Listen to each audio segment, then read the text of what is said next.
Selamat datang kembali di kelas Desain Fundamental bersama saya, Gatot Pamungkas. Kali ini kita akan mempelajari prinsip desain, alignment, dan kontras.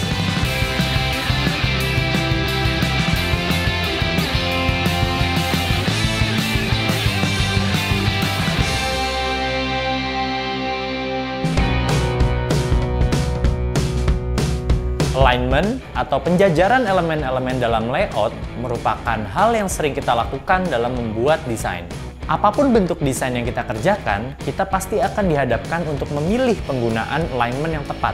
Alignment sangatlah penting dalam desain untuk membangun tampilan yang indah secara estetis dan efektif secara fungsi. Secara umum, alignment dibagi kepada 4 format utama, yaitu center atau rata tengah, left atau rata kiri, right atau rata kanan, dan justify atau rata kiri kanan.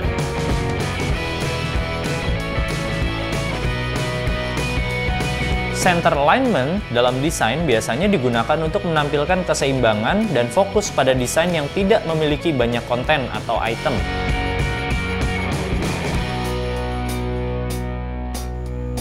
Penggunaan center alignment akan lemah jika digunakan pada teks yang penuh, seperti contohnya pada buku atau artikel pada web. Ini dikarenakan tidak adanya garis batas teratur pada teks yang berfungsi membuat tampilan lebih teratur dan terorganisir. Selain itu, penggunaan center alignment akan membuat teks itu terlihat berantakan dan tidak fokus.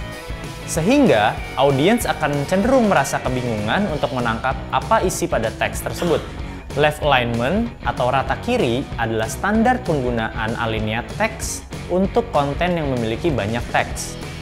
Rata kiri akan menciptakan unsur keteraturan karena jarak antar satu kata dengan kata lain sama. Selain itu, tampilan yang diatur rata kiri akan terlihat lebih dinamis dan mudah untuk dibaca. Rata kiri cocok digunakan untuk blok teks pada halaman situs, buku, majalah, dan sebagainya. Right alignment atau rata kanan biasanya digunakan untuk menarik perhatian pembaca. Format teks seperti ini akan memberikan kesan yang tidak biasa dan cenderung menarik perhatian lebih. Biasanya, penggunaan rata kanan akan berfungsi baik jika digunakan untuk desain yang minim konten, seperti kartu nama, banner, dan lain-lain. Yang perlu diperhatikan, hindari penggunaan rata kanan pada halaman yang memiliki banyak teks. Karena kita semua membaca dari kiri ke kanan, sehingga akan lebih mudah bagi pembaca untuk menangkap isi dari suatu halaman teks yang tampilan bagian kirinya teratur. Justify atau rata kiri kanan sering kita temukan pada buku-buku dan surat kabar. Kelemahan pada rata kiri kanan ini adalah jarak antar kata dalam paragraf ada yang tidak sama. Hal ini akan membuat sedikit ketidakberaturan pada teks, yang pada akhirnya membuat halaman sulit untuk dibaca. Penggunaan rata kiri kanan biasanya digunakan pada kolom teks yang tidak begitu lebar, seperti pada halaman koran. Namun, alignment ini tidak selalu berhubungan dengan teks. Kita juga dapat mengaplikasikannya pada elemen grafis. Kita bisa membayangkan konten dalam desain kita dibagi dalam garis-garis, seperti contoh berikut. Kalian bisa perhatikan ada garis imajiner yang memusatkan setiap gambar ke teks. Setiap pengelompokan konten juga diberi jarak yang sama.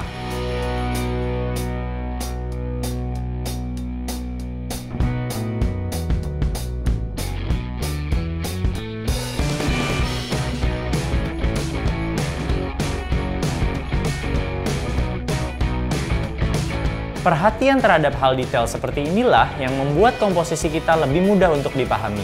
Tanpa alignment yang konsisten, komposisi kita akan terlihat tidak teratur dan agak berantakan. Kontras adalah perbedaan visual yang signifikan dari objek terhadap objek lain atau objek di dekatnya.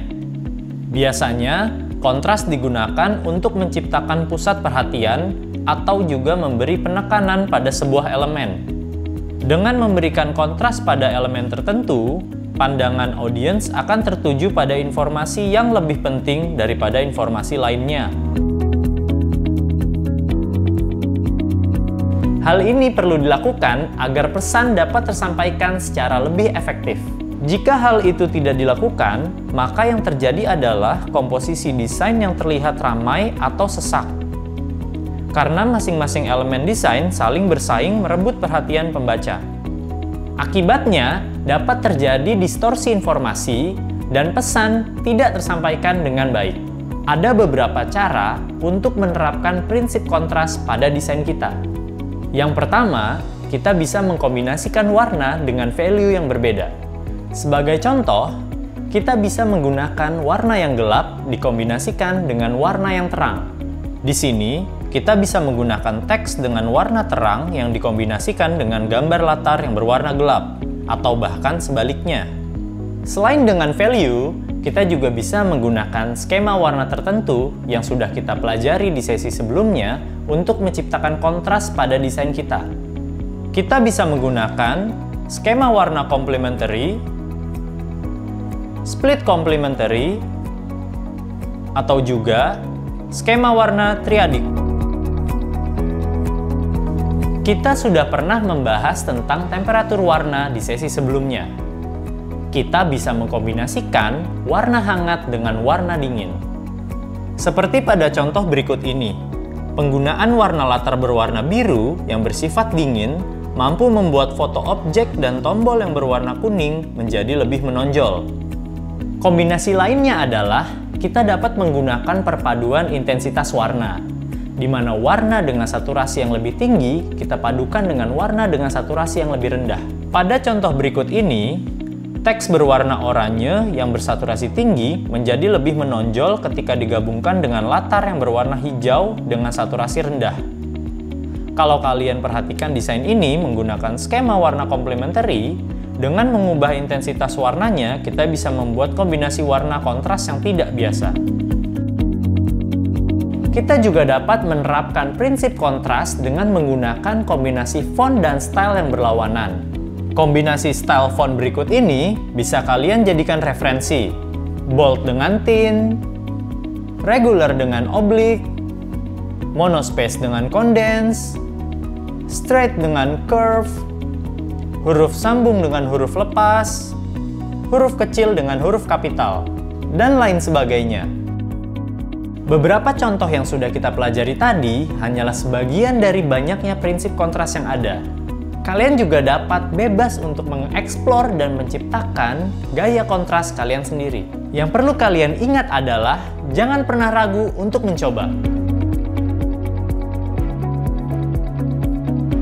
Di sesi ini, saya akan memperagakan proses pembuatan desain quotes dengan menerapkan prinsip alignment dan juga kontras. Quotes yang akan saya pakai adalah quotes dari Bung Karno yang sudah sangat terkenal, yaitu bangsa yang hebat adalah bangsa yang menghargai jasa pahlawannya. Mari kita coba. Pada awal ini, saya akan menuliskan quotes dari Bung Karno menggunakan bahasa Inggris.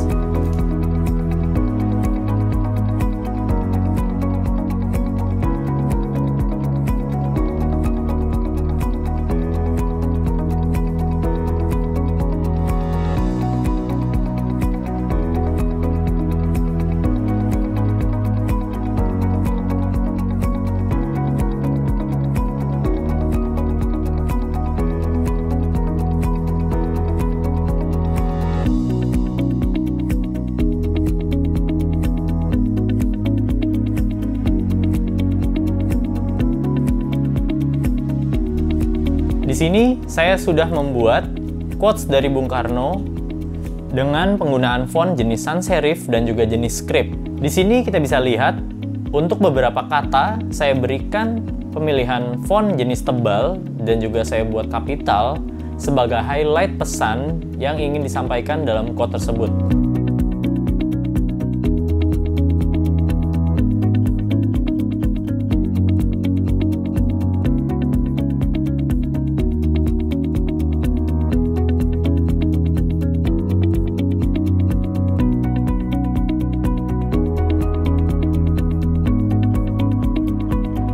Di sini kita bisa lihat saya sudah memasukkan foto dari Bung Karno. Nah, saya di sini menerapkan balance asimetri, di mana gambar saya posisikan di kanan, sedangkan Kumpulan dari tulisan quotes ini saya taruh di kiri, supaya terlihat seimbang.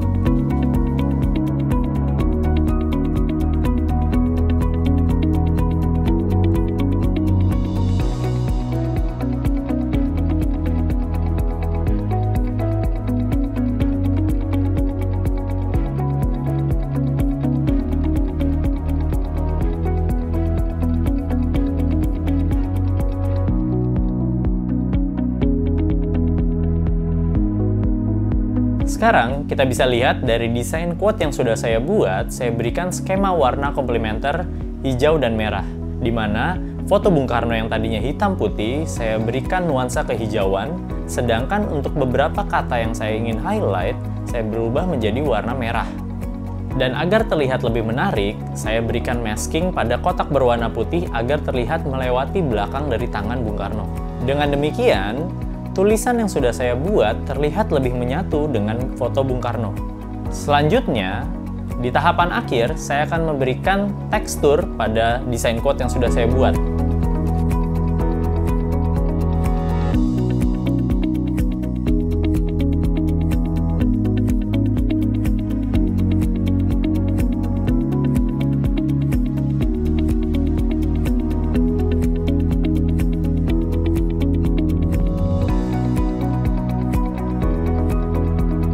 Di sini, kita bisa lihat dengan penerapan tekstur kertas usang yang saya berikan, membuat desain kita terlihat lebih menyatu antara elemen gambar dengan tulisan, sehingga akan lebih berkesan vintage dan juga lebih menarik perhatian.